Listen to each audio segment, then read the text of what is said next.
Ma'am. So మీరు వచ్చి 2 months అవుతుంది కదా. అవును. ఇప్పుడు మీరు యాక్చువల్లీ 4 థెరపీస్ తీసుకుంటున్నారు. Sensory and vision. సో ఈ 2 months లో ఏం చేంజ్ ఉంది పాపలో? సెన్సరీ చాలా ఇంప్రూవ్మెంట్స్ అనిపించాయి. లైక్ ఒకప్పుడు చాలా క్రాంకీనెస్ ఉంది, అది తగ్గింది. సిట్టింగ్ టాలరెన్స్ వచ్చింది, కూర్చుంటుంది, స్లీప్ ఇంప్రూవ్ అయింది. ముందు చాలా డిస్టర్బ్ స్లీప్ ఉండేది, ఇప్పుడు అట్లీస్ట్ లైక్ ఒక 10 to 12 hours స్లీప్ ఉంటుంది పాపది.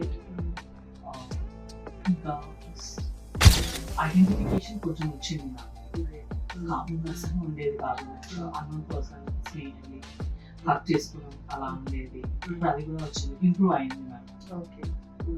సో బిహేవియర్ ఇష్యూస్ ఎలా ఉన్నాయి అంటే మనకి జంపింగ్ రేట్ పాపకి జంపింగ్ ఎలా ఉంది? ఇప్పుడు తగ్గింది మ్యామ్. అట్లీస్ట్ లైక్ అంటే ముందు లైక్ ఒక 4-5 times అలా చేసి ఇప్పుడు అట్లీస్ట్ లైక్ 1-2 times తగ్గింది, going in a better way. Great. To walking తగ్గిపోయింది అసలు చాలా రేట్గా నడుస్తుంది ఇప్పుడు. ఓకే. మీ సిటస్ యాక్సెప్టెన్స్ పెరిగింది. పెరిగింది మ్యామ్. అది చాలా tomatoes, okay. Like messy objects, గుడ్డ లాంటివి, మట్ కూడా ముట్టుకుని ఇంప్రూవ్ అయింది.